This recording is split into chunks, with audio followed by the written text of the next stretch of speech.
भाइयों, आत्मा और परमात्मा एक दूसरे से जुड़े हुए हैं।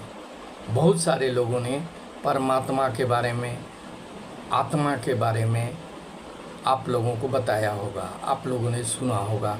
आत्मा अमर होती है, आत्मा मरती नहीं है, आत्मा शुद्ध होती है, वगैरह वगैरह बहुत सारी चीज़ें आपने सुना होगा। परमात्मा ईश्वर का कहते हैं, ईश्वर गॉड को कहते हैं, भगवान को कहते हैं, उसकी हम पूजा करते हैं।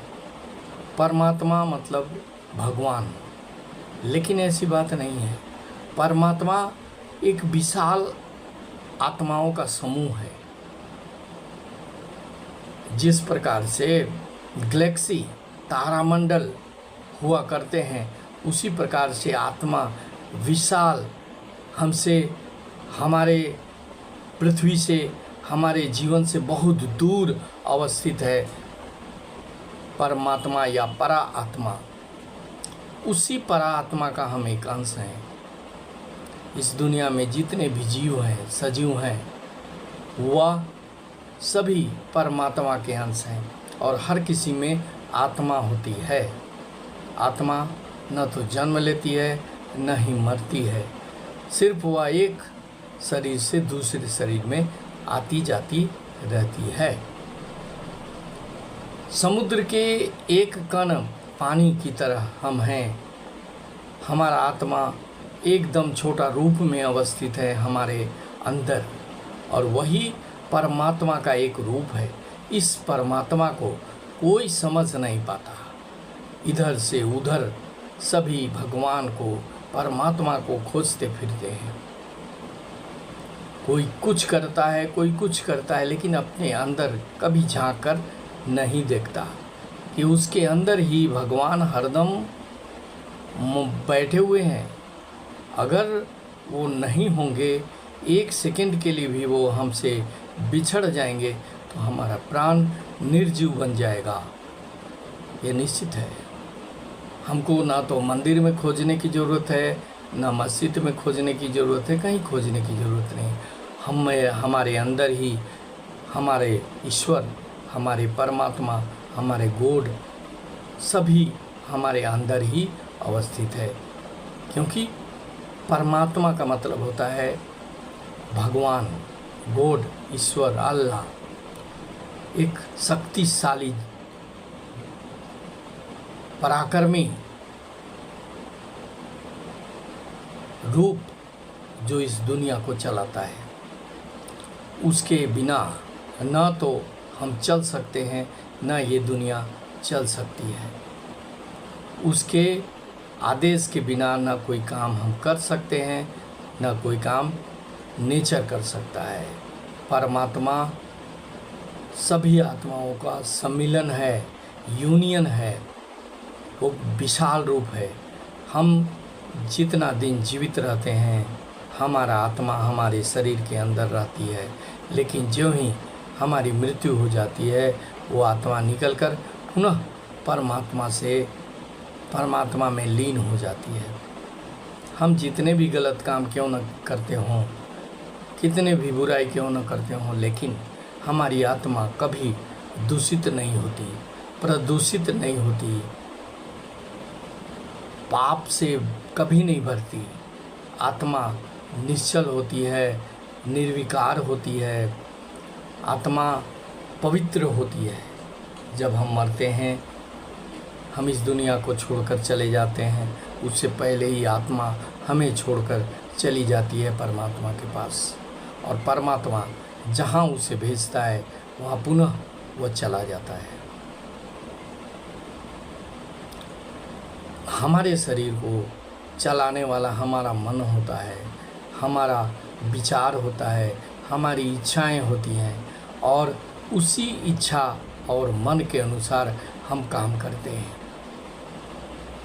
अगर हम अच्छा काम करेंगे, हमारा मन अच्छा होगा, हम अच्छे अच्छे विचार मन में लाएंगे, तो हमारा शरीर शुद्ध होगा, और इससे क्या होगा, हमारा आत्मा भी जागृत होगा। और जब आत्मा जागृत होगा तो परमात्मा का कृपा हम पर मिलता रहेगा। लेकिन हम गलत काम, गलत सोच, गलत विचार, ईर्ष्या, द्वेष इससे भरे पड़े हैं।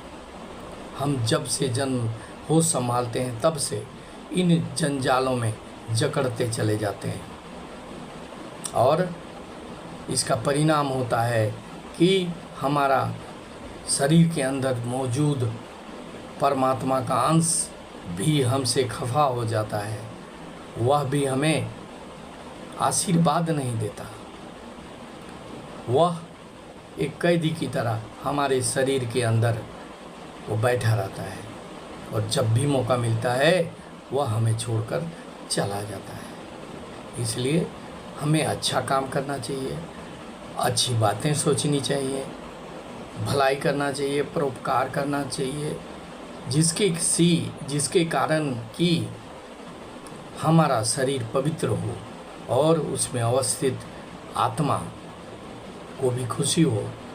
उसे लगे कि वह एक मंदिर में, एक पवित्र स्थान पर, एक मस्जिद में, एक गिरजाघर में बैठा हुआ है, ऐसा लगे। और जब वह परमात्मा से मिले तो आपके शरीर, आपकी पवित्रता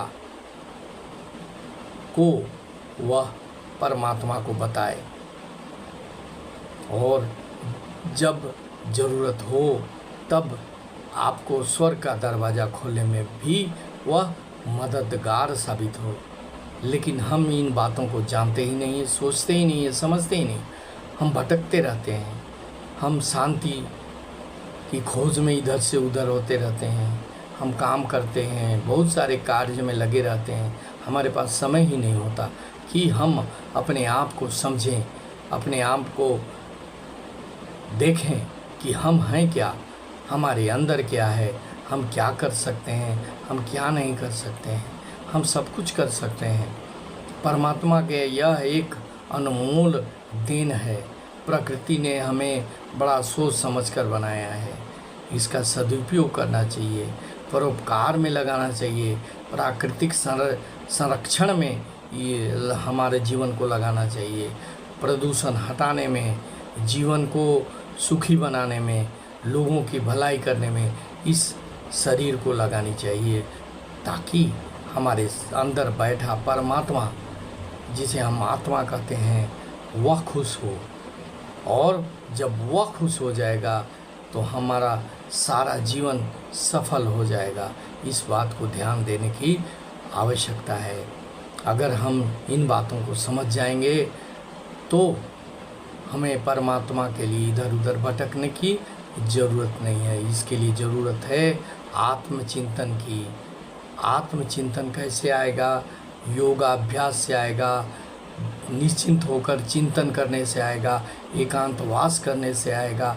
ये सारी चीज़ें करने से हमें अपने ज्ञान में वृद्धि करने का मौका मिलेगा। इस बात को हमें ध्यान देना चाहिए। जय हिंद, वंदे मातरम।